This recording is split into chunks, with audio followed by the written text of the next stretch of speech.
Today I'm going to share with you my thoughts on this bottle of liquid bandage by New Skin. When you open it up, it's like opening a bottle of nail polish, and in fact, it smells just like nail polish.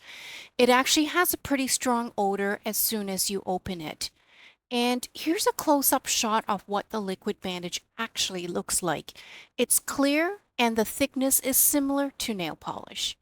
And I can tell you when you apply this liquid bandage on your skin, it's going to sting for a minute or so, but once it dries, the liquid bandage will stay on even after taking a shower. Overall, I would say this liquid bandage is great for minor cuts and scrapes on a flatter area of your skin where it's difficult to wrap a band-aid around the cut.